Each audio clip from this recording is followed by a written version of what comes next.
He has sent His Son to die for us. Now, what is your choice? What is your situation this morning? Do you know that you know Him as your personal Savior? Do you know beyond the shadow of a doubt that if you were to die, you'd go to heaven? Do you know that? People say, oh, you can't know that.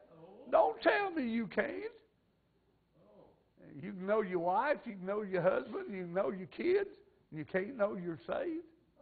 Well, now let me ask you this. If you know that you're saved, and you know that you have received Christ as your Savior, are you living for Him like you should?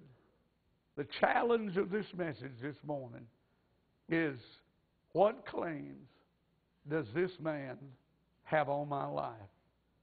And to get on the right side of Jesus is to receive Him as your Savior and to live for Him as your Lord. He's my Lord. Whatever He wants you to do, do it. Wherever He wants you to go, go. Whatever He wants you to be it. That's the challenge. Now, you can be like the thief on the cross. You can say, okay, I want you to show me something. That's like a guy one day told me, he said, well, if I could feel something. I said, what do you need to feel? I said, I can get a ball bat and hit you upside the head and it'll give you a feeling. But what do you need to feel? Well, you just know when you get it. You know what you ought to do this morning. And if you're not saved, you ought to get saved. If you are saved, you ought to take your stand for Him. Can you imagine?